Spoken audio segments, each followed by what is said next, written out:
Bonjour et bon dimanche. Bipa Ibanso, vous allez kolanda biso à travers na mongongo topé na chaîne na biso ya GKM Télévision. Ngaimbi à Chako Shadrack, nazala kapenza na esengo makasi ya kozala une fois de plus liboso ya bitando ike na bino boyebi ete nzoto esila ki bongo na kotungisa kasi sikawa nyonso esili kozonga na kimia et tozali une fois de plus wana pona ko servir bino en tout cas bolanda kabiso bipa nyonso bolanda biso na États-Unis bolanda biso na Russie na Ukraine pa nyonso na Italie na Allemagne na Afrique du Sud na Suède même bande ko biso bazali na Lubumbashi pourquoi pas na bande ko biso bazali na Est la République démocratique du Congo en tout cas on est ensemble tout ça toujours wana pona ko zala toujours pene biso eloko liboso ezalaka na motema na biso pe tolingaka penza mingi na bandeko tolingana na mboka na biso République démocratique du Congo sima tokotala ba intérêt personnel sima ezali lolenge moko moi mboka sengaka ete tozala toujours ba congolais ba patriotes tozala ba FARDC na motema nazali ngai moko te na plateau ndenge bozali komona nazali na mwana mboka samba olongo wapi tokobeta penza masolo ma matali politique tokokota na profondeur pour kolobela mais esila ki bongo koleka vraiment na semaine où ezaki vraiment surchargé na makambo ebele mbote mwana mboka samba olongo. Oui, mbote mwana mboka Chako. Boni santé ekolo pe makambo nyonso. Non, santé eza malamu na kanisi ekolo santé pe ezali malamu kaka na mwa susi mokie oyo tozali nango soki pasi ezali na lisapi nzoto Mbappé eza kobela yango tozali ko partager vraiment pasi na bandeko na biso bazali na bunagana vraiment bango mutu bazali ko pesa biso pasi pour toute l'étendue ya territoire national sinon pas dans l'ensemble climat ya mboka ezali malamu. Voilà, balobi mot de la semaine ou est-ce bon kokanga mot de semaine en tout cas est compliqué même certains professeurs de l'université maloko ou les de boloko baboloko maloko et kotonda et en tout cas ça compliqué plusieurs personnes aussi on a peut to kobanda na sujet ou mokonza mboka sele bon sur ce journée na Tchad tout le monde qui a sele kozana ba diaspora ou ba sele kozabon na Tchad exprimer qui makambo belé c'est tellement ko lobela opposition que makambo ekotambola te opposition penza oya yebela kindenge opposition ezalelaka ezalite lolenge opposition yazali ko faire face yango pamba te to ko rappeler mokonza mboka sila ki bongo ko uta na opposition ya mboete ya komana bokonzi maloko ekotonda soki parce que alobaki ba critiquer o ezali aye o ezali ko sala tant que ezali président mais ko kota na vie privée ko critiquer madame en tout cas mokonza mboka za prêter pona yango. Bon, premièrement d'abord eloko esengeli toyeba ezali que ils ont d'ailleurs eloko tolobaka chaque fois na bato balandaka biso liberté nyonso po ezala liberté ezalaka na limite na kokende très loin te pona koyebisa yo que même nzambo ya kila mokili atiela biso ba limite apesa biso liberté ndenge tolingi mais atia quand même ba principe na liberté na biso wana toza redevable quelque part toza na bisika o liberté na biso esuki po mokili yango yeba kotambola na kaniti ke apprentissage na biso ba congolais ya démocratie et lokola tokutani na président moko azali na souci ya komema Congo noki na kati ya o tozobenga état de droit na kati ya démocratie ezana nkobala na penda te na ba mentalité na biso.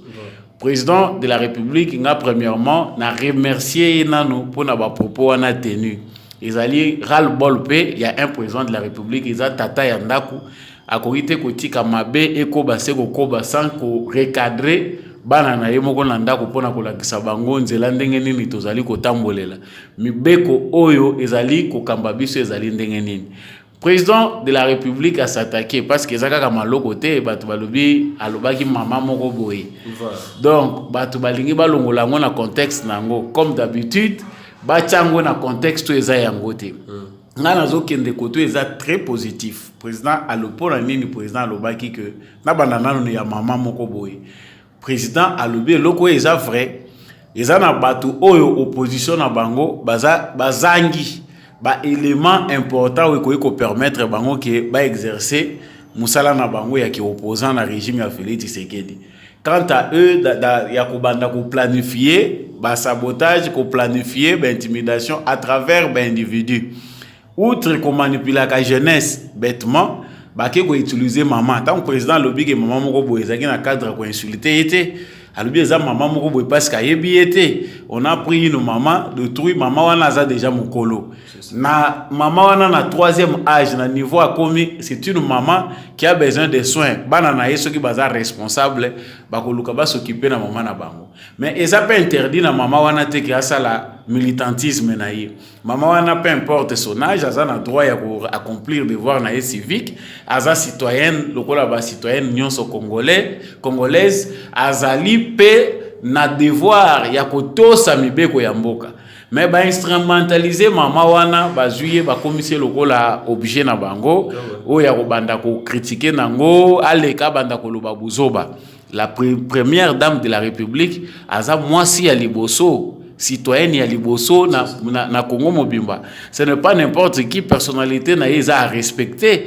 aza muto biso to ko lamuka na tongo to bimi obandi ko loba makambu sans preuve critique eza fondée mais ceux qui critiquent eza fondé te yo komi ko bimisa diffamation wana eza yango te yango président de la République azongisaki na nzela pona ko loba ete ndenge kaka to lobaka critiquer na yo makambo toza kosala eza droit na yo mais soki ozali ko bimisa biloko oyo ezangi fondement eza na preuve te soki esengeli maloko matonda maloko ekotonda et puis maloko selingala balengiste ba aider ba congolais parce que biso na Congo to kindaka na débat de débat en débat hein likolo makolo eza makambo oyo eza na lingala comme lelo ba congolais balobaka correctement te biso sonné tozolo baka lisusu correctement ata langue moko te dans toutes les langues o tozana ngo na Congo kokuta mutu azolo bango correctement te tokomaka ka ba meli molo français lokola langue officielle soki mutu atangi 6 ans école primaire 6 ans humanité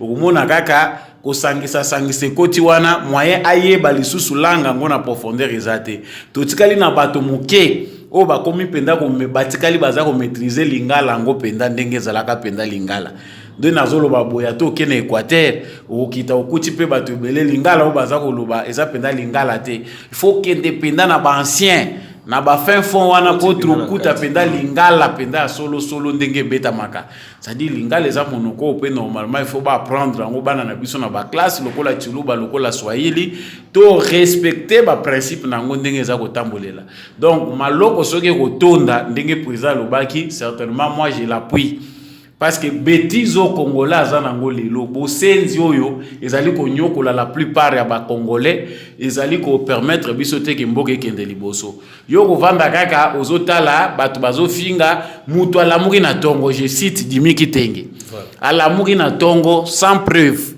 ni quoi abimi na télévision alobi première dame honoraire Olive Lembe aza en danger bazolinga babomaye bato bazo planifier biloko wana baza na présidence ngai nazolo ba makamu na yebi mais ce sont des accusations graves oyo soki yo ozali na ba preuve okoleka na télévision te okendende ko funda na justice parce que oza détenteur ya ba élément oyo ko permettre que devant justice au fournir ango mais azan abimi pour manipuler l'opinion abandi ko salir présidence de la République abandi ko tanga lobi tozana ba preuve talatala ta on ba interpeller ye bakena ye parce qu'ANER ezali agence nationale de renseignement bango baza obligé ba retenir ba information lokola yo lobi première dame honoraire aza en danger yo de muto ko fournir na ANER ba information nécessaire avant qu'il y ait na justice biso lokola toza ba enquêteur to landela ka poto ye ba information nyonso ezali o aider biso pesa biso ba piste o eza ko lakisa ke Olive Lembe aza en danger parce qu'aza sécurisé par l'état congolais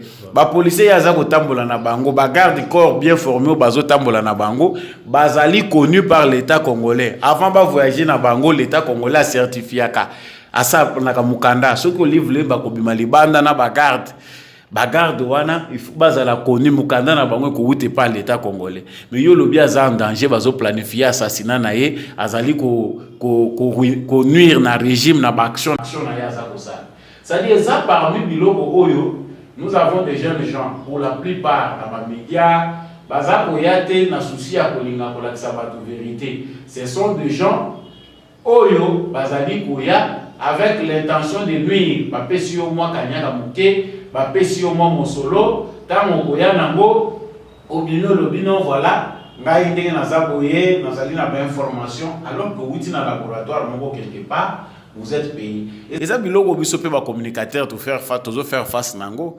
Quelqu'un qui te dit que dans une révélation, ya ko pesa yo o lobila yango makambwana nazo mona clarté. Mais a komi ko pousser yo a pesa yo mbongo. Est-ce que mutu azaka na vérité pour a pesa vérité wana ba bimisa ngo bien yemo ko bimisa vérité afutela kango mutu mbongo? Jamais.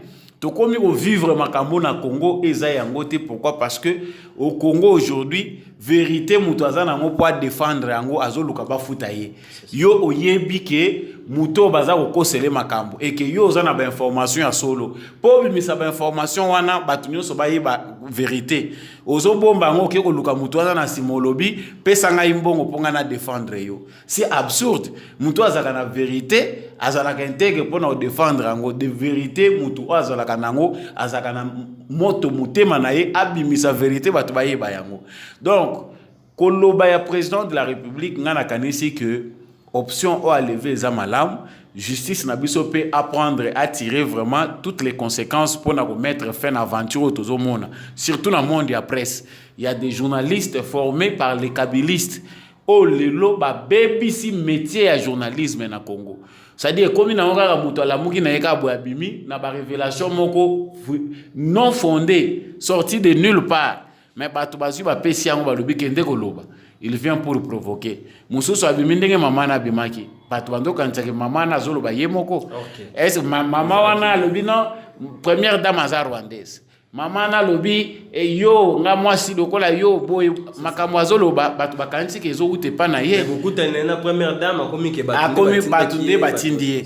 A lobi vérité. Première dame pe a sali pe mabete en tant que chrétienne a teye à la kisie Bible. Mais kende kotala na ba presse na bango mona comment ba interpréter ba fe wana. Azra ki enlevé ba kendaki na ye pona o kende ko faire taire ye. Nga pour moi j'ai interprété que ba éduquer ye première dame loin ya kokende kovanda la makambo ya lobaki ateye aujourd'hui ngana kanisi mama Marie akoma na cadre ICD ndenge le ba mo pese premier candidat déjà parce mama wana soki lelo parce que tout monde est comme que ya telemi azoloba même moi mboka Martin Fayulu afandi akotala c'est ça ngana zoloba na Congo batu ba komi na souci ya baisse Martin Fayulu se voyant disparaître akangami na sima mama Marie enveloppe akaki pe balobeli oui c'est ça le problème parce que mama Marie ndenga bimaki na transport alobeli yango te.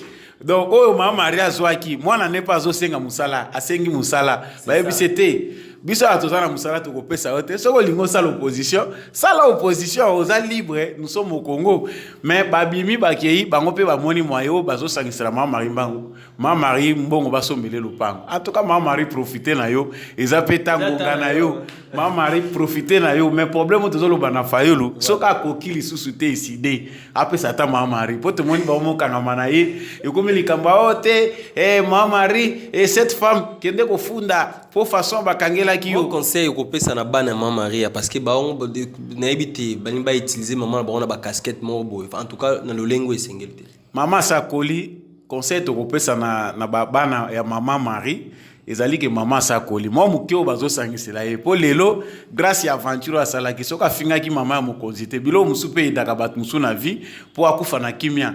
Donc otikali na ozo souffrir te loko les occasions lelo pays décider ba yokani ke bakoma kotele cotisation bosombela mama lupango soki mbongo monani avanda na kimia mama azana e politicienne te batika ko manipuler mama so bozana mwana aza makasi azali penda na vocation wana ko sala politique botia na scène il faut pas manipuler mama na âge wana komi eza makambo moko eza kitoko te. Nous sommes en démocratie et là la liberté à s'exprimer mais kozala manipuler na âge wana et la kisi ke bino bana na épée boza responsabilité. Voilà, merci beaucoup en tout cas bandeko bobatela maman na bino parce que za kesengo mama botio akoli amoni ba koko na ba kokololo lobitango akopema komi ngonga na nzamba kozwe azwe na kimia nyonso isala ka même esengo pe na honneur kasi ko exposer maman poto comme ça maman ligablo moko na âge wana. En tout cas, ils ont ça la propreté. Même na habité na binomoko, na ba conscience na binomoko. Le lengeni boko concevoir yango. Continue avec les actualités to lo bela sikawa. En tout cas, ngumba mokonzi Kinshasa c'est là ki bongo ko yamba mangomba ya SADC to pe tout cette fois-ci zaki SADC ndesle ko sala ma Kinshasa ezaki ka pamba te metomoni tata mokonzo ekolo asili bongo na kozwa ebonga ya SADC en tout cas esala ki esengo makasi na pays du peuple population azala ki pe invité songolo pakala basile ki bongo kozala na pays du peuple en tout cas oyambaki yango ndenge nini sali ndenge nini pe nini esengela ba congolais ba retenir parce que pona bokonzi au moins mboka sele kozwa na SADC. D'abord, eloko liboso oyo nga naza nango ezali esengo parce que le Félix Tshisekedi c'est le premier président oyo pour une durée de 4 ans seulement a accumulé ba fonction moko et permettre que Congo République démocratique et zonga na scène internationale. Ouais. Vraiment tozaki humilié parce que chaque fois na mona ka Félix Tshisekedi mayami so etambola kanga kota la mboko ndenge ezaki dirigé par Kabila. Diplomatie o Tshisekedi lelo azako sala ofele na bongo na ye pa azako lobela likambo ya Congo et salemaki lobby na mbongo kotambola na basaki parce que Mobutu akomisi bato belé ba riche na diplomatie ezali ko fabriquer ye moko Mobutu. Laurent Désiré Kabila, lui, toko le bela été pour n'attendre que oya lekaki. Mais Joseph Kabila, c'est la personne qui a enrichi même de vos rien. Bah lelo ceux qui ba komi ko sakana na Congo, c'est à cause de Joseph Kabila. Une diplomatie o ezalaki profitable kaka na Joseph Kabila na bato clan na ye. Pour atika la nécessité qu'on a pouvoir, il a tout vendu du Congo. Mais aujourd'hui, Félix Tshisekedi Aleki, président de la République 2019. Tout le monde, Félix Tshisekedi a commis président de l'Union africaine en 2020. Félix Tshisekedi, président de la SADC. Félix Tshisekedi, bientôt président de la CEAC. C'est-à-dire, il a accumulé la présidence. Il a accumulé la présidence en Congo et Ganyakanine. Nous sommes un pays où na sous-représentation.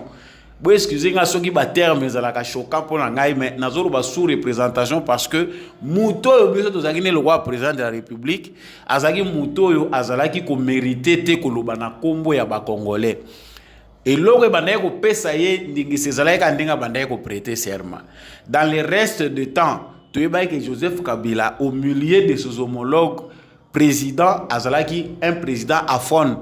Joseph Kabila n'avait pas l'état d'engager un débat, couper sa opinion na yepé, à convaincre ba homologue na président que tala makanisi na biso na Congo yangoyo. Joseph Kabila n'a pas eu ce temps-là. Il était obligé ya komemaka batu na ye ba porte mallette na ye wana. Ça dit Joseph Kabila vandi mutu moko vandi na simazo bisaka eloba boy, sala boy. Cela ne nous a pas payé. Mais aujourd'hui, Félix Tshisekedi balobaki kutuke a négligé SADC. Balobi que SADC Félix Tshisekedi a pesa ngo mu Congo pour na kotala makambu ya CAC eza nango organisation muki eza profitable té. Ponga nazo sala évaluation. Félix Tshisekedi depuis qu'il est président tout monde a négligé aucune organisation. Même ici quand ba congolais bandai ko mona na té, lelo ba congolais bazo mona na kuna. Ça veut dire que notre diplomatie est comme ko revivre. Bon, bato balobi akendaki na CAC et à Tiki Sadek, les lots au monde a commis aux la Sadek. Ce sont des gens ignorants, baso comprendre qu'est-ce qui se passe réellement dans la diplomatie à Félix Tshisekedi. C'est assez on a ton négligé qui a ngo kaga mazakuna, azape ko solo la makambaza ko sa kuna biso to yebagite. Les lots grâce ya présence ya Congo na CAC kaga maza mal à l'aise. Sadek Félix Tshisekedi a négligé qui a ngote. La preuve en est aujourd'hui qu'il est président de la SADC. Parce que ceux qui ont négligé la SADC, tu crois que c'est bon. Mais aujourd'hui, tu es bon à SADC. 16 pays membres de la SADC baza informé de l'agression rwandaise. Félix Tshisekedi a eu la chance d'être dans la tribune où ils ont permettre que aloba likambu ya agression rwandaise, likambu ya Congo devant Batubele. Olé a kozwata ya kobanda ko luka bango nyonso. Il leur a parlé de l'agression. Na minute autant tozolo babwe SADC bazo comprendre vision ya Tshisekedi. Ba yoki Tshisekedi souci na yeza nini pour na région, pour na mboka na ye Congo, pour l'Afrique tout entière. SADC ko tozako loba tango bakabili se bazolo ba Tshisekedi a négligé ki SADC. SADC yedaki biso na nini? La SADC ne nous a pas aidé. Pendant que SADC ezalaki na Joseph Kabila. Biso Congo to bénéficier logoté. Ba Sud-Africain ba piller biso awa na Zuma na Tabombeki. Qu'est-ce que nous avons gagné de la SADC? pendant que Kabila était au pouvoir, bango balobi que SADC est une organisation monene, Tshisekedi a négligé yango. Qu'est-ce qu'on a gagné? Mais aujourd'hui, ezali ba figure loko la figure ya président Félix Tshisekedi. Apport na ye aujourd'hui toko koloba ke ekoki ko redorer image ya SADC. Parce que toyebi ke ezana ngo ba organisation ebele na Afrika awa, ezaka conglomérat ba aventurier. Ba président africain ba profitaka na ba organisation wana posoki balingi ba toucher ye azala na appui ya ba homologue na ye. Mais dans la plupart du temps, ils ne pensent pas développement, ils ne pensent pas émergence, il y a un peuple na bango. Mais Félix Tshisekedi, c'est le premier président à l'Union africaine. A ebisi bango toya pour le peuple. Nga naza d'accord te que la population obiso toza ko nyokola ba betela ka biso maboko. Nous voulons une Union africaine pour des populations africaines. Atie culture likolo, alobi il faut to culture na biso to promouvoir yango. Aujourd'hui, il y a SADC à lobby industrie, azako s'appuyer sur le camo italien industrie. Ba échange na biso, ba savoir faire na biso, il faut tout partager en gros. Tout ça ba pont entre biso ba pays nyons sur la région de manière à ce que ba échange na biso et profiter à la population na biso. Vision na ye, ils a très aimé par ba homologue na ye et nous allons comprendre que ndenga ye na SADC a ko imprimer marque na ye. A couper sa bango moins crédit parce que nous Congolais to yebi bénéfice au biso to na SADC était Kabila a péda qui bateau baza ba membre de SADC pour la plupart ces pays-là enrichir bango. Pourquoi? Parce qu'ils voulaient demeurer au pouvoir. Moi je pense que vision au président de la République azanango o ezo sala ke a cette importance na ba organisation wana nyonso régionale et ailleurs ezali d'abord vision ya ko affirmer Congo kozongisa Congo na scène internationale ko sala que Congo a redémarré bato pe bazala na image ya oyo Congo lelo alingi. Je pense que ezali déjà eloko amunene biso tozui Congo biso ozomona ke tozo yamba quand même bato bazoya bazo pesa pe président na biso respect to balomi tuna jos que Kabila zo yamba ba chef de to bandaye ko ya aw makamuni Kabila bandaye ko yebisa bango discours à Kabila ezali nini. Mais aujourd'hui nous avons vraiment tendance à voir que les choses ont évolué. Notre président est respecté. Au moment où vraiment que le président Bazoya soit batali moto Bazo mona m'dire que non, tous en face à un homologue, un président qui peut apporter une idée pays wane memi batuli boso. Voilà, ezala ndeko moko ndeko landi de prix France sina tunenga motuna o. Alors le président tomona ki awatita ngoti kotambola na kati to pe na bamboka ya kati ya République démocratique du Congo, asile koloba to pe na début année assez koloba ete afanda ki trop na bureau et comme mitana ya kotala ya kosala pe kosala ba action misala makambo nyonso parce que mandat na yeko kende na suka mais to moni susu mokonza mboka akobakisa kozwa SADC eza mikumba te o mokonza mboka akobakisa est-ce que ko permettre tenter ya kozala kalibanda ko kitaka sur terrain pe kolanda une fois de plus maïma ko le Canada République démocratique du Congo. Le président de la République azali institution présidence de la République eza institution monene eza na cabinet ils ont administré ba gérer ba faire nyonso où ils ont concerné président de la République. Mboka République démocratique du Congo ils ont un gouvernement. Ils ont na ba question interne na externe. Mboka munene le roi Congo tous ont na vocation et puissance. Ils ont na tous na façon tous na ministère des affaires étrangères, tous na kalezaki na coopération pe internationale ils ont qui basi ba boma ministère des affaires étrangères. Tous na gouvernement de la République, le ministère des affaires étrangères ils ont kotala ba relation na biso na ba voisins. C'est-à-dire ceux qui président de la République a pesi ouverture moko songolo pakala. Bato yo bazali chargé na ba ministère wana musala na bango ils allaient prendre relais pour étudier la question wana koyeba ndenge nini ba échange ko salem. Le président de la République ne va pas que non éco surchargé non. Aujourd'hui, le président de la République doit être surchargé parce que muto ya tikeli bonga à travailler à kate. Ngalelo naza ko que la Félix Tshisekedi mawa. Pourquoi? Parce que c'est lui qui doit payer les prix. Ya bozo ba nyonso ba prédécesseur na ye ba salaki. Parce qu'aujourd'hui, nous n'avons jamais connu un président qui doit souffrir à la mesure où Félix Tshisekedi azako monango. Ni Kasavu va souffrir te au Tshisekedi au monde. Tshisekedi aye l'état au bazali ko légué et l'état bazako pesa ye en lambo le un l'état dans le lambo ko tout mais état congolais enterré. En dehors d'être enterré, mentalité à congolais ngoya azako hérité, eza ndenge nini. 32 ans avec Mobutu, 18 ans avec Joseph Kabila, pour ne pas parler de 4 ans, il y a Mouzé. 50 ans, un demi-siècle. Au Congolais, Azali, initié la mauvaise gouvernance. Au Congolais, azali géré par bateau bazana mouri en bokate. Les gens pensent que kozalaka mbala moko par enchantement oyo bandi ko sala ba miracle. Totika ko kanisa ndenge wana na kanisi eza musala makasi. Tshisekedi azan exercice munene ya ko sala. Azana terrain oyete faut tika libre. Partout dans le secteur nyonso, il faut imprimer déjà quelque chose parce que tous allons refonder l'État congolais. Pensez qu'il y a ceux qui va pécier boyer, ils allaient surcharger, ils allaient surcharger. Le Congo a besoin d'être entendu sur la scène internationale. Tous allons les relations à négliger sur le plan international. Ceux qui relations moko songolo pas les alliés portent pour le Congo, il y a qu'à faire entendre voir dans le monde, il faut que Congo profiter n'ango parce que dans l'époque à Joseph Kabila to profita qui était. Ceux qui le l'ont amené les douceurs ils allaient dans le Conseil de sécurité bazako luka un membre permanent et Afrique. Congo pas ko bunda kwa chamutu. Parce que tu as vu qu'il n'y a pas poste ou une influence importante et que ça peut bénéfique pour l'amboka nabiso. Voilà.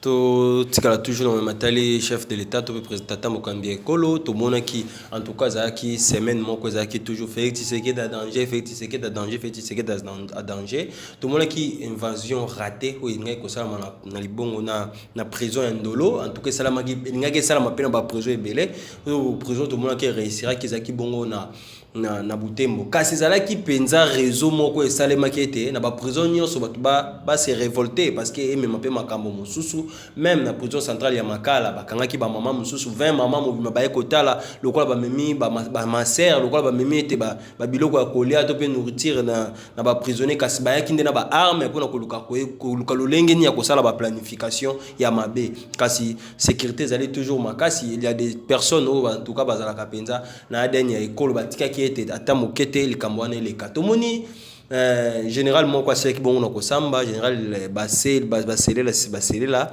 asile ki bon ko déclarer avant ya samba avant ya kufa asila bon ko kuta na chef de l'état personnellement yemo ko ba ko dévoiler ba secret to pa ba ko dévoiler nini we singela ki bon ko sala est-ce que c'est-il possible tout monde ele akuta na mo ndamboka pour livrer ou esengena kaka a livrer nyo sur la justice.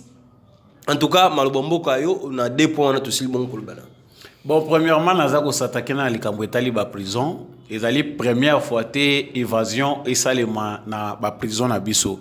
Voilà. Donc chaque fois qu'il y a évasion na ba prison na biso, c'est que insécurité et augmentaka na région moko songolo pakala. Bato yo ba organisaka ba planifiaka ba évasion ya na ba prison. Baza batu oyo balingaka ko créer poche moko ya insécurité. Alors tout le monde a qui même ba vidéo à propagande oyo ba ADF basali tango ba boki prison wana kuna ba bimisi batu butu ndenge pe ba komi ko kende ko former ba ngo ba comme ba terroriste. Ça veut dire ce sont des choses où ils ont mieux planifié. Alors nako kende na ngona no musikate parce que na yebi ke makambo etali sécurité en mboka ezalaka na ba point où ezalaka tenue secret défense. Ils ont un makambo, ils allaient propre na bajan na biso à service à renseignement, propre na armée na biso pour savoir quelles sont les stratégies à prendre. Mais loko ils ont mutuya, ils allaient au biso sotomoni que na prison andolo des soupçons avec des personnes qui balinga qui va planifier une évasion, il y a des prisonniers que ça soit la prison à Makala et dans d'autres prisons. Ngana kanisi que mesures déjà importantes oyo ministère de la justice, ministère de l'intérieur, gouvernement nabiso et sengeli bazwa, ils allaient à inspecter toutes les prisons de la République, de séparer les terroristes na ba criminels mususu. Aujourd'hui Congo, tous allés victimes de terrorisme. Déjà tous a parmi les pays où terrorisme est menacé. Alors il ne faut pas que nos prisons, et à la prison moko bazako sangisa tous les voleurs et les criminels. Royal Hands Foundation. Médicaments directs. Envoyez-nous l'ordonnance de votre proche depuis le Congo RDC. Payez en ligne. Nous irons la chercher à la pharmacie. La livrerons directement à votre famille en moins de 24 heures. Visitez notre site www.royalhandsfoundation.com. Téléphone plus 44 73 05 94 65 59 plus 243 900 064 326 plus 44 73 05 86 94 88. Royal Hands Foundation, médicaments directs. voleur na ba criminel de même catégorie. Basangisa bango esika moko eza eloko eza soit acceptable été. Moi je pense qu'il faut une prison désengorger ba prison na biso ne banda ko sala ngoza da processus au ministère de la justice baza au sala to ebike ba loba qu'il faut désengorger nos prisons, c'est un processus en cours, to ebite ils sont à quel niveau, mais il faut vraiment repenser notre système pénitentiaire pour créer déjà pour s'adapter à la réalité à terrorisme. Moutou aza terroriste bako ke negotia na ba prison n'importe quelle prison te. Il faut ba prison na bango ezala adapter. Il faut bien veiller parce que eloko moko toza ko constater ezanini. Bato na biso oyo bakengela ka ba prison. Ba gens na biso bakengela ba prison ba soda na biso baza formé te na makambo etali terrorisme. Terroriste soki ba bombier prison moko na bato. Il faut azala na façon ba surveiller kaye baza na ndengo bango balandela bango parce que ba yebi ke baza be élément moko très dangereux mais ce ne sont pas des gens il faut que ndeko tchaka bango bozo ke ndeko tchaka bango na ba prison bo yebi ke muto aza dangereux mais bo classer ye place au prison ba prison ya bato mususu baza na ba catégorie mususu diverses ya ba crime non il faut gouvernement na biso ba revoir système pénitentiaire le parlement na biso ils allaient peine en gonga kotala ko revoir comment il faut endurcir la loi na biso sur terrorisme parce que loi na biso ils ont condamné ba crime de manière générale peine de mort pour na mutasali boye mais bato baza ko kataka bato mitu bazo pousser bino bo réfléchir te parce que quand on arrête déjà au baza ko kataka bato mitu bazo égorger ka bato. Qu'est-ce que dit notre loi? Parce que ça n'était pas prévu, le terrorisme. Le loi doit faire face au terrorisme. Bato bazali na commission de sécurité, défense et sécurité na katia parlement. Bato makambo etali makambo ba droits humains. C'est le temps bo vanda bo établir sur la question pour voir comment adapter nos lois na ba conditions tozali nango lelo na ba réalité eza ya lelo. Pourquoi pas équiper ba prison na biso na ba caméra ya surveillance? Voilà.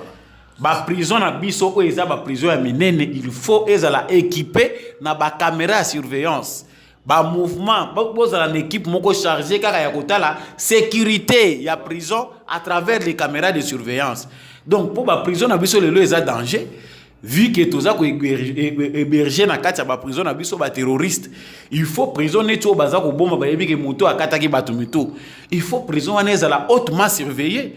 Outre bagarde, parce que les soldats na biso à l'élo, bien qu'on est en train d'améliorer les conditions de vie, bazali trop facile ya ko s'habituer na bango. Moni mutu azali na prison moko mozo mona azana ba amitié, azana ba lien, bato bazako kotaka bazo bimaka. Donc esa biloko yo normalement ministère na biso ya justice. Mama Rose mutu mboto yebi pété.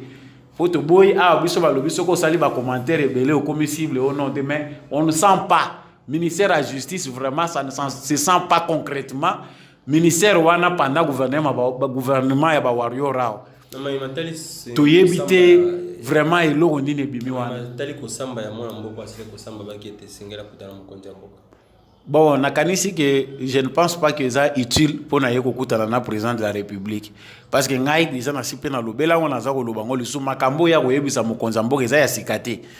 Eza makambo mokonza mboka yebi soki aboya suka lokola aboya suka lokola musée to yebi que Félix Tshisekedi aujourd'hui azali ko traverser zone moko très dangereuse idée aye nango ya ko apporter changement kulungola bosoto eza na Congo eza idée o etiaka bato tout en danger muza kufaki parce qu'il était pressé sagesse ezangaki na façon na ya ko orienter makambo mais aujourd'hui le président Tshisekedi on sent quand même que la sagesse o eza ko conduire ye na makambo aza ko sala ezo épargner na makambo ebele mais eloko eza munene o esengeli biso nyonso totelemela ezali likambo ya ko kanisa ke Tshisekedi azali Musée Laurent Désiré Kabila toyebi ke ba kabiliste ebele bazo jurer na liwa ya Félix Tshisekedi.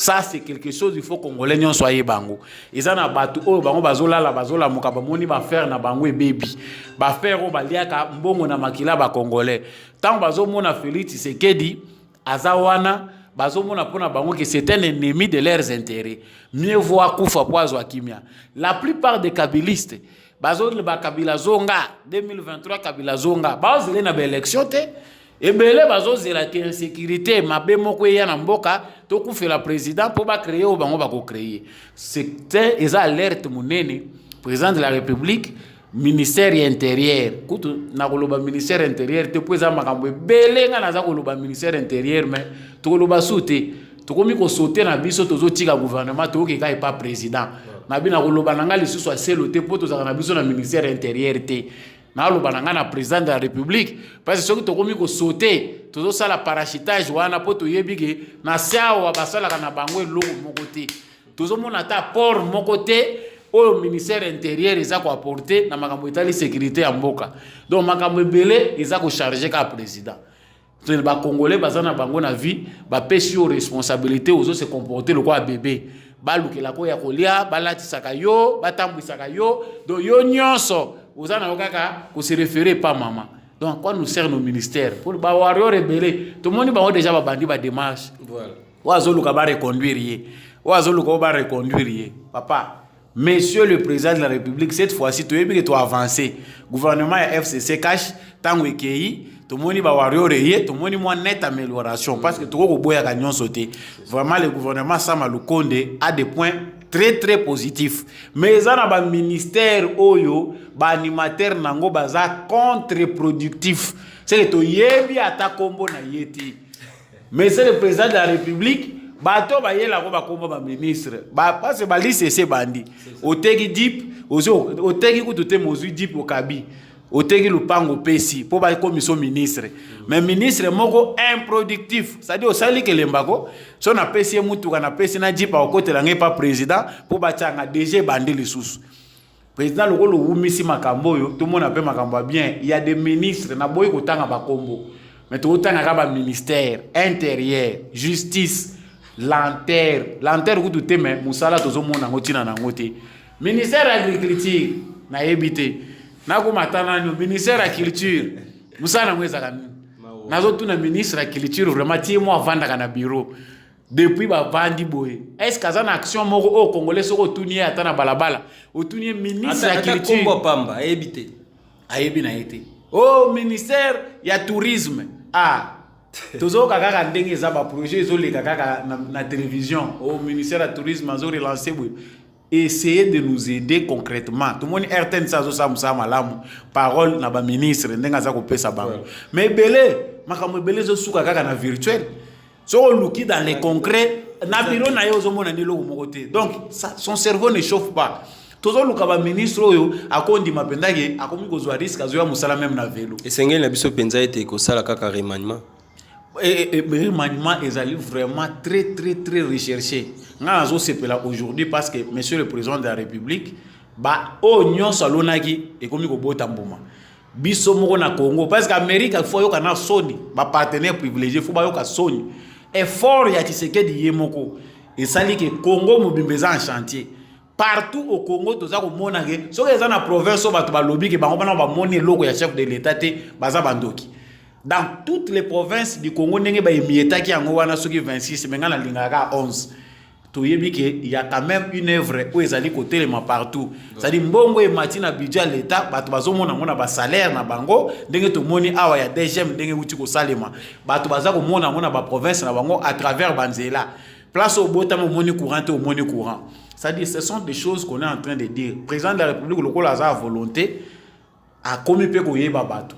Biso ba muso to boya ki ko attaquer directement parce que tu que le président doit aussi avoir suffisamment de temps à comprendre pe batu mususu mutu nini akoko s'adapter na vision nanga te o na chaye musika na kanti que président na temps o de Josué est suffisant o longola bato ba bundaka bitumba pembeni na yo bango kaka kopa mbongo mutu intéressé ka bango bato na baza utilité pour na peuple congolais le quoi o lobi ozo diriger ozo diminuer nombre ya bato ba membre na cabinet na yo mutuna ba biso to yebisa yo ezali ke monsieur le président de la République chabango na concours ata biso to komona concours ngote mais certaines personnes faciliter bango bazonga ko sala commerce avant lelo na Congo ko sala commerce kilima ba faire to moni komi ko bonga ba taxe beleza ka nuisible na ba investissement ba taxe ngo ya mwana bozo longola tinda bango ba sala commerce ndeko la mukela ka bango na tongo moko wana la mukela bango na tongo moko pesi bango vérité ata to ko kabwana ata ba ko kendina kanda mais kanda na bango e ko changer rien na mandat au Félix Tshisekedi nani peuple congolais pesio Voilà ce qu'on demande au président de la République. Voilà, na matali remaniement ce ko bakisa likambo en tout cas za na ba ministre msusu ki mo mona ko fandi penza bo bi nga pena sa ki lokote. Hein, inutile okende ko sala ce qui porte à porte, inutile okende ko pesa dans la jeep pas okeluka pe mort ali ora jeep ya ofele na suko se retrouver parce que na yo moko conscience na yo oyebi ko sa ki lokote. Tant bazu ba tieyo na bokonti to pe ba pesi yo pouvoir to ba pesi yo tâche eza mokumba munene eza mokumba eza te kaka ki komi wana parce que jipe komi ofele ba garde corps madame azo kende poto azozonga ne vie suke non il faut tika bilembo na bisika wa tiobo yango pe memaka bato ba kende liboso to sepe na ba lokwa ba miso kwa Gilwando a travailler na ba secteur na ye to za ba ministre msusu ba sili ko travailler na ba secteur na bango en tout cas soki lelo yo moko conscience na yo. Donc, au cas ça nous bat. Mais yo, moi, en tout cas, j'ai rien foutu. Inutile. Ma belle congolais, qu'on démissionner la bissoté. Au moins, il non, en tout cas, ça ne va pas. Nous avons un côté bureau de démissionner. On a démissionné, mais na Congo, muta démissionné. C'est vrai que muta ndi manaku fana bureau qui a démissionné. A démissionné. Non. COP a démissionné na Congo. Le budget démissionne. Bazana nous te cliture on ezate pourquoi c'est parce que mentalité zana nous Jacob président de la République a été je vois ça ba ko nettoyer même tina ba mandataire tout le monde il faut ba nettoyer ba mais yo éviter ba te belé bazo bima na union sacrée kalaté ba te belé ba ko bima na union sacrée ba ko se révolter déjà bazada na ba relation bazada ko solo la sena katumbi na kabila il y a des gens comme ça dans l'union sacrée pona nini objectif ezana bango bazwa ba entreprise squelette ba entreprise ese kufa kabila boma nyonso ba pesa bino bobo mango nyonso po boluka mbongo campagne ata bino moko bolingwa mboka ngo bino boyelaki bolobi to ko servir peuple na union sacrée to yebi déjà. Bientôt là, je suis encore dans les enquêtes. Il y a des partis politiques. Oh, yo baza contenté parce que pour Nabango, depuis bah y a union sacrée, bah se retrouver Banda Rosela. Mais Franck Dion a tombé point. Franck Dion n'est pas le seul. Les autres ne disent pas la vérité. Bah il a remanié Salima. Peut-être que baza satisfait. Remaniement on dit que tu as musu AVC. Tu veux que bamusu baza pena kacha Rosela lobby que tu dois quitter tout robaya ko chabiso poto zala. Non. Président de la République, ce peut pas me souba kufa na AVC ba kufa. Congolais zo kufa na nzala, ça ne change rien. Ou kufa na AVC c'est normal, c'est la politique. C'est que ça les magi na ote pour servir au peuple congolais. Je pense que le remaniement ministériel les na kata ko ya ba musu c'est ko silisa bango pongi. Na okata ote ndeko chako yebi vidéo moko bandeko moko bandai ko lela ministre azo kende.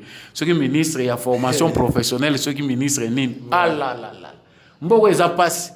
Batu bazole la ministre on dirait Yesu akufi soki nani oh la la la la babi nani tokomona na kaka vraiment eza batu balukio OK oh poste ministériel les ali et poste moko passager voilà. Donc le logo za ministre lobi balongoli yo mais vous ne vous préparez pas à sortir pourquoi bosi bosi pembongo ebele yo mo monique non balongoli yo prend le temps ya ko sala tabilanga taba kabilise ba komo luka ba coloniser biso suna bilanga webi ke nanga wasa bilanga. Ah, nanga wasala bilanga Joseph Kabila wasala bilanga pa Kabili se belé va comprendre que vision eza kota bilanga ba komo yela biso ba tracteur ba hectare mabelo ba boto la biso ba komo ngendo wele la kuna parce que ba comprendre que vision eza na bilanga tembe na kanya makasi tembe na kanya makasi ba pe ba limba bimisa iloko na bango mais bazaki na pouvoir ta wana ifadaki bazui ba tracteur oyebi ke na mboko to gaspiller ba tracteur ba pesa ngo ba député ba pesa ngo soki ba nani ba tracteur wana soko okei na ba territoire au kuta ba tracteur et vanda na ngoboye moteur ezaka sute biloko nyonso akati balongola bakenda kotiana ba bateau musuba mboko etondi bandoki. Voilà, to senga kana bino ba elandi na biso en retour, bo s'abonner pe bo partager émission na bande ko mususu bazali nzinga pona kolanda pe na vérité pe bo solo bisika eko bimela en tout cas vous allez koyoka la voix et mbia Chako Shadrack et pourquoi pas na mwana mboka samba olonga azali ko éclaircir penza na bozindo matali politique ya République démocratique du Congo toko tasika wala matali partenariat entre États-Unis d'Amérique et la République démocratique du Congo. Tout moni Gilbert Kabanda silibongo ko déplacé pe ko koma na récit tout monde a visité ba minduki to pe ba biloko asika tela ka récit lo bia ko pesa manduki ko pesa ba nucléaire to meka kasi to betate. Est-ce que les on peut dire que la République démocratique du Congo aboy hypocrisie à États-Unis d'Amérique parce que comment fait-il papa oyo azalina débat na entre bana na bana ba ko bunda kasa ko zo solution te ko maîtriser les débats parce que de l'autre moni Rwanda États-Unis to moni Henri Blinken ayena Kinshasa alongwa na Kinshasa ke bongo na Rwanda kasi solution e ko zo matari Blinken même si azotambola bato ba ko kufa kaka pourquoi Russie a porté toujours la main vers Félix Tshisekedi, a porté la main vers la République démocratique du Congo. Ce qui vous peut signer chance, aussi ça, guerre wana eko le Canada Est, la République démocratique du Congo, tout le monde, j'ai bien kabandasi kokzala. Nangambo ya Russie, tout le monde a visité ba armes, bloc ebele. Est-ce que a même message ya suka ya malamu au Poutine atindi na mokonzi mboka Félix Tshisekedi? D'abord, premièrement, nako bandana ici Kosuki, Poutine a sololaka déjà na Félix Tshisekedi, c'est parmi les présidents honnêtes du monde. Bien que dictature wana ils ont bénéficié na peuple ya Russie. Poutine c'était le premier président ya ko féliciter Etienne Tshisekedi. Ba muso bazali banda wana ba ya ko dimbela na sima, bazwa tenter ya ko féliciter Félix Tshisekedi. Il a fait ses félicitations de manière directe. Trump, tant azali na pouvoir, Félix Tshisekedi a rencontré Poutine. Pe makamba solo la ki ezaki kitoko, les relations allaient bon train. Il y avait possibilité que équilibre ezala entre ba conflit aux États-Unis bazana ngona Russie, mais na biso pe bénéfice otoko ko tirer na collaboration na Russie. Il y a eu même des contrats où ezaki proposé makambo etali chemin de fer, makambo etali investissement ya ba Russie na Congo. Ba américain kaka na zuwa na bango. Bango mutu ba bloka makambo wana. Ce sont les Américains. Ba Américains oh ya wana zotro biso to baka polele po Congolais se révolter. Ba Américains na liro bango bazoko memela biso, c'est comme si Congo est comme loko na bango ba botoli, mais ba lingite ko permettre biso pe ba Congolais to s'épanouir parce que là c'est révoltant.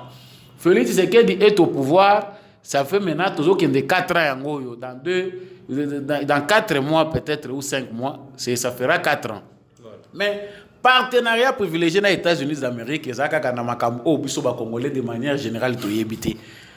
Parce que ngai pona ngana lobaike comme les États-Unis bazako marqué to lobala mutuno mingi. Loko ba États-Unis bazako tarder pona likambo ya ko armer la République démocratique du Congo. Voilà. Cette question n'est pas seulement une question des Congolais, mais c'est une question aussi ezali ko dépendre de la sécurité internationale.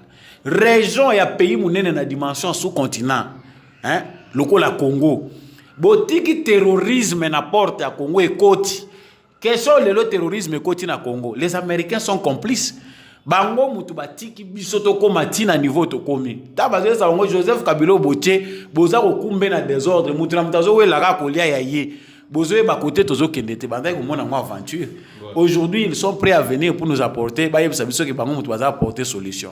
Ngala lobby peuple congolais ce que sengeli ki tokoma na point ya ko marcher contre partenariat oyo pour tout monde clair.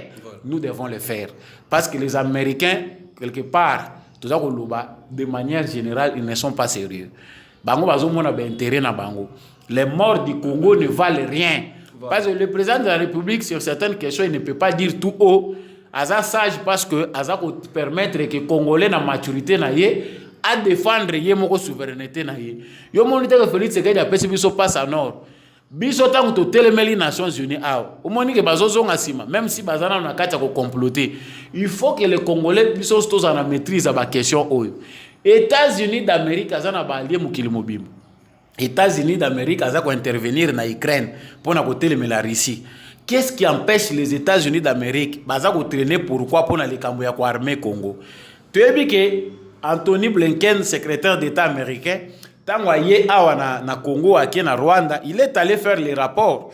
Et là, biso tozo zela ya concret zali que il faut qu'on arme le Congo.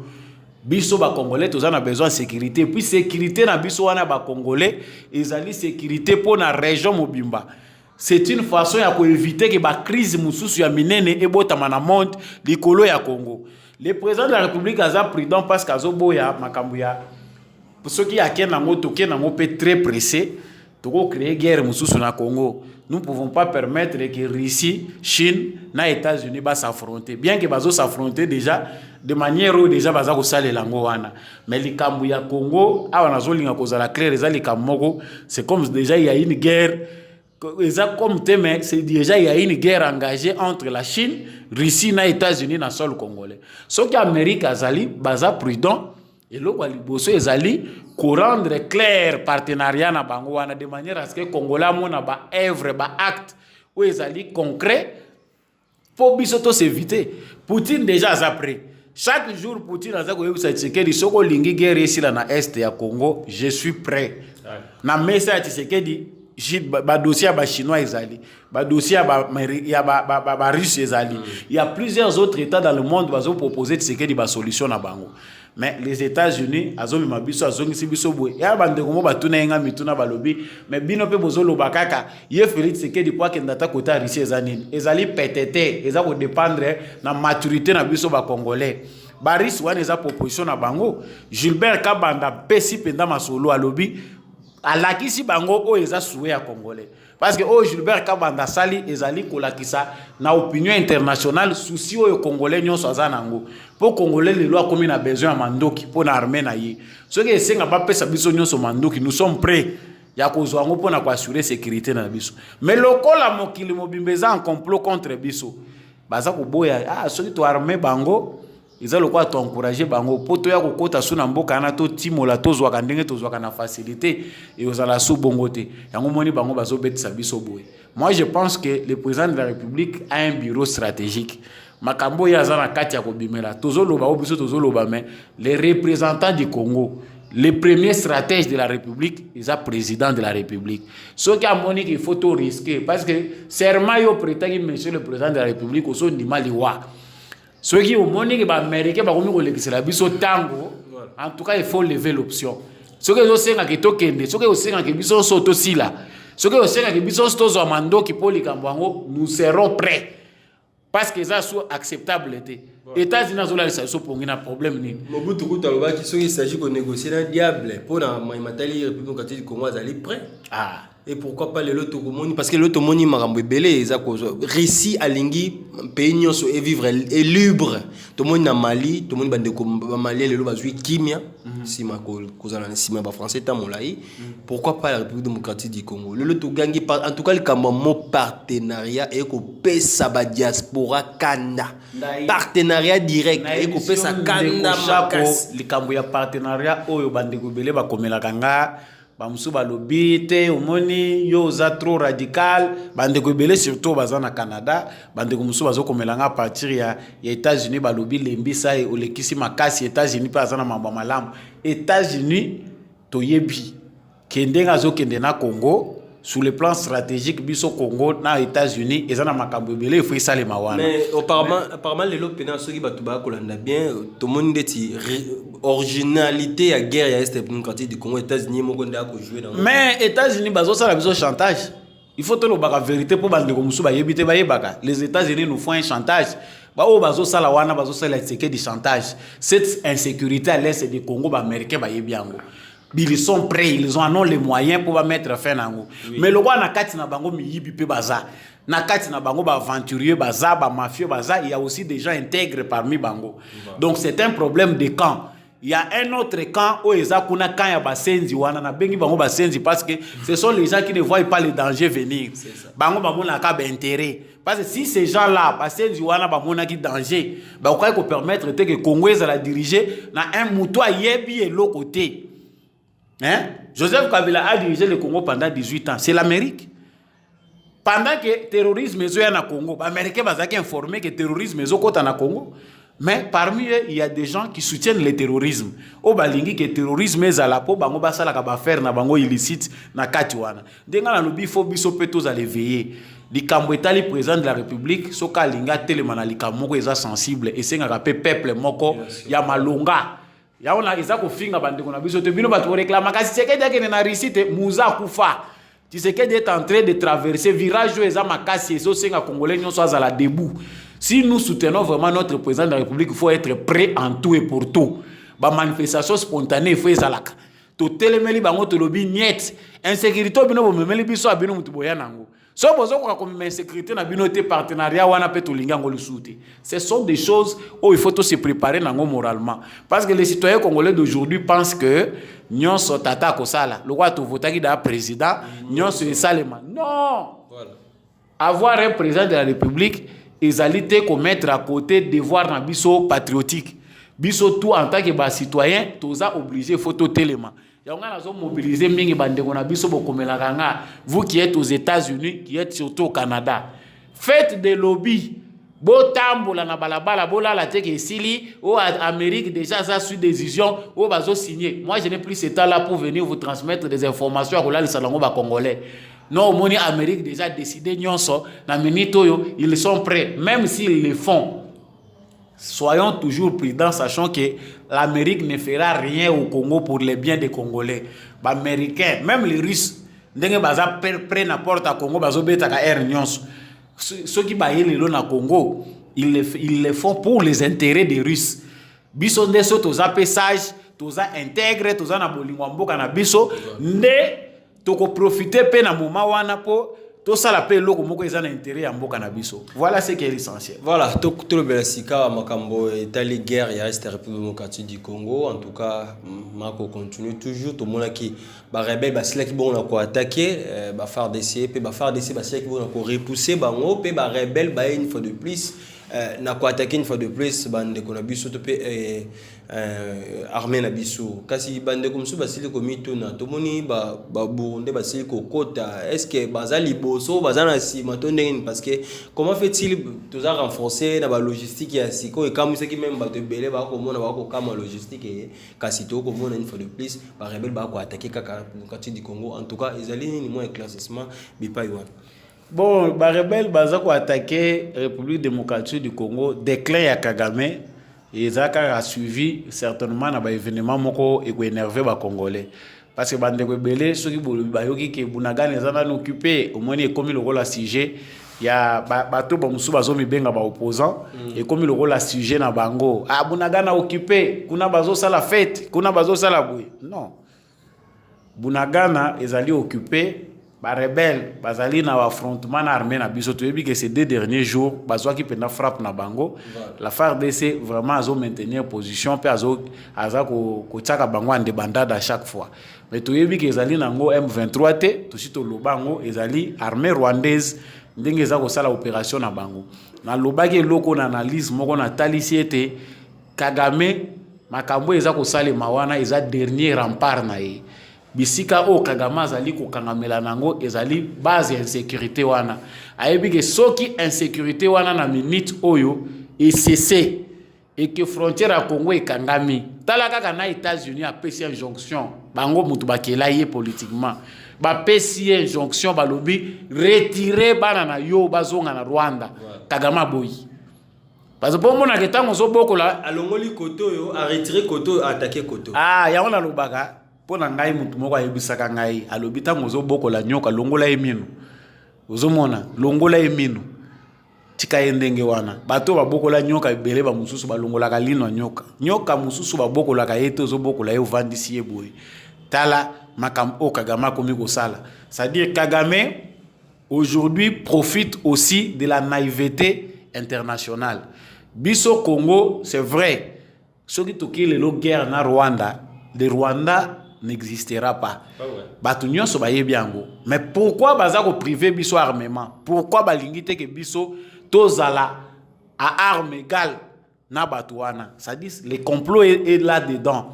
Mais les kambo ozo kay affrontement na Bunagana et consort. Tout le monde a ki awati parce que dernière démarche au Tshisekedi asali eza o basali na Angola ya Nairobi.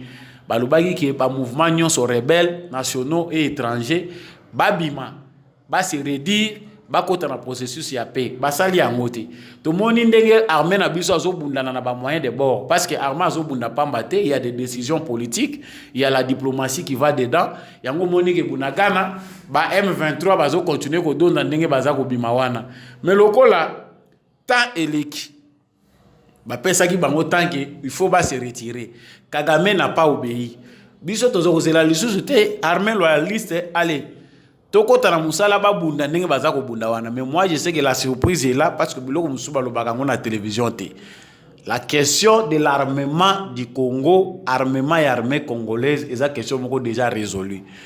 Peu importe la forme, mais le danger est déjà là. Parce que mboka mouné le roi Congo kozanga ba solution té, à moins qu'on manque la volonté. Et ça na biloko mususu malamu batu baza la surpris qui est bimandenge wana. Mais la question de l'armement et l'armée congolaise, c'est une question déjà résolue. On attend cette question, on n'en parlera plus. Mais les que Congolais vanda kanga maboko non, ikosenga kibiso nyonso tozala toujours vigilant. Pour ceux qui veulent adhérer à l'armée, il faut qu'on compte en armée congolaise na voie où ils sont légitimes. Et non aussi Munduki aucun mouvement rebelle au lobby toujours servir Congo. Ça ce sont des aventures ils ont na sens. Voilà, malem betoromi koko na suka émission na biso, Tomoni François be libéré et puis accueilli ko zoba soin médical na libanda kasina maloba na ye alobi azala na service te akotika la fidèle na tata mokambi ya ekolo. Manipulation à opinion parce que bango si ba yeba da ba congolais tozala bato polémique. C'est que ce muta lobby François il y a des informations ébellées.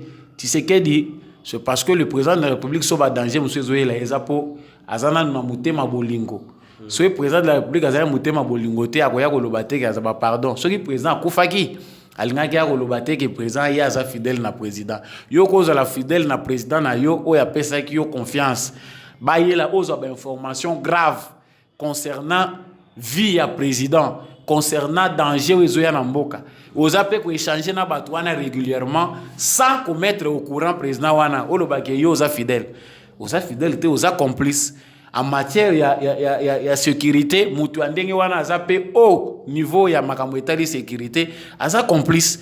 Donc ya koloba ki aza fidèle na président de la République pour bato ba koyoka baloba il y a un complot. Toshi toyebi ke autour du président de la République il y a un complot. Mais il faut pas qu'on manipule l'opinion na makambo ke noté aza fidèle na président de la République, ça c'est une distraction. Alliance pour les changements 5 jours déjà depuis 6 jours déjà depuis Basilek Bonkopé ça moi mboka toute la liberté provisoire topé sur résidence surveillée kasima mboka azali toujours koyenga na kati ya prison si ma copé sa décision to moi mboka afandi kimia akolela te malaise ezate mais singali ki na été azala na ndako na ye azala bona résidence surveillée moi mboka Jean-Marc Kabot. Bon moto aza chargé à mettre en exécution oyo babimisaki ya makambo etali liberté provisoire yende mutaza ko landela dossier parce que justice eza nango na procédure nango administrative tant baba lobi ke bazo tia na résidence surveillée alors que ozaki déjà na makala la procédure administrative eza ko s'en suivre ce qui a la procès na état ko ya ba ko benga ye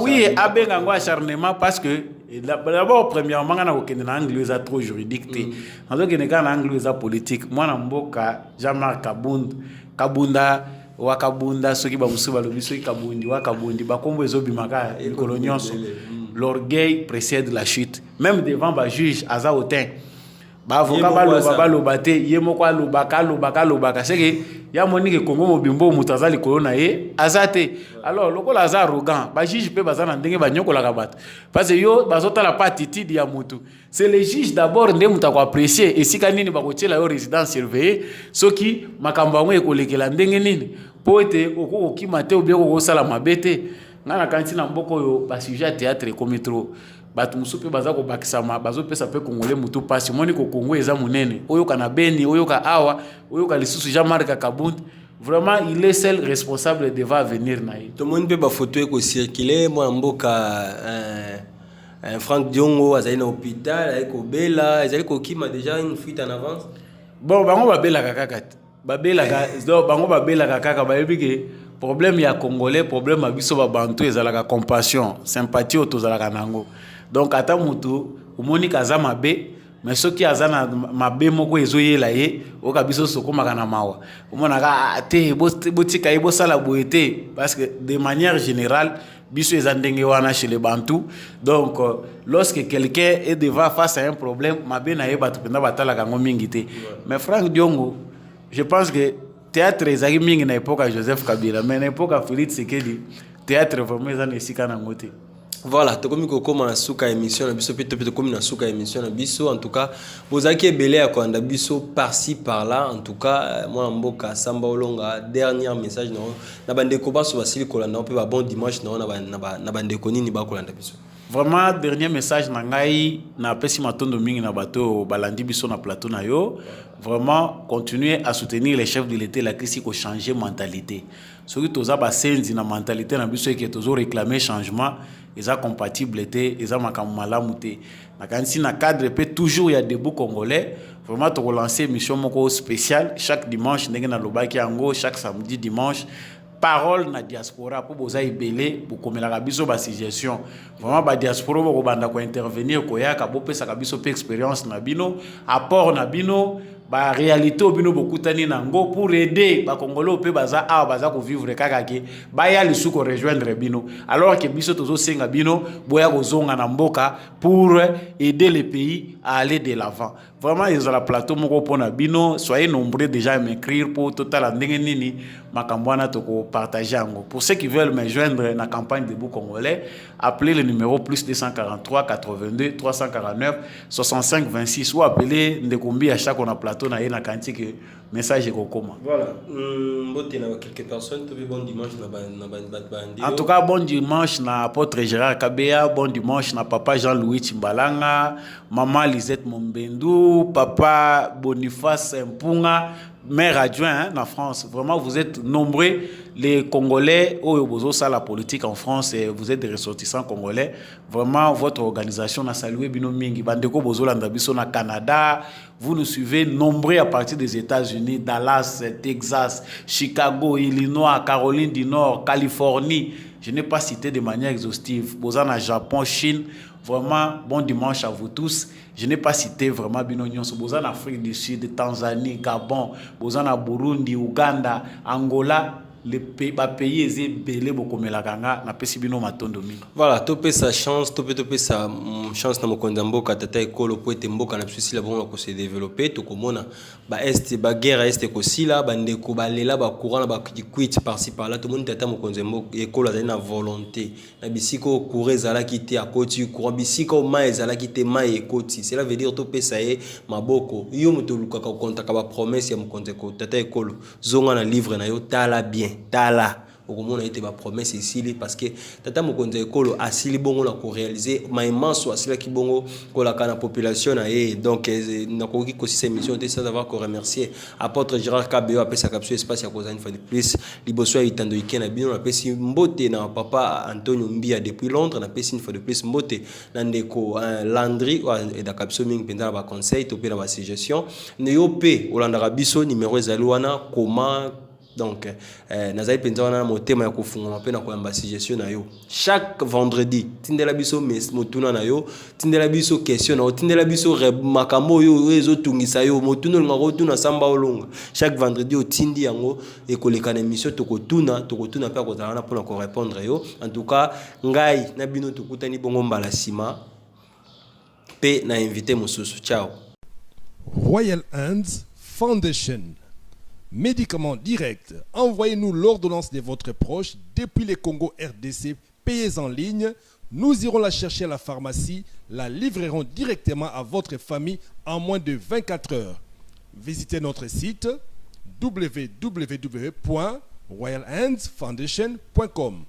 Téléphone plus 44 73 05 94 65 59 plus 243 900 064 326 plus 44 73 05 86 94 88. Royal Hands Foundation, médicaments directs.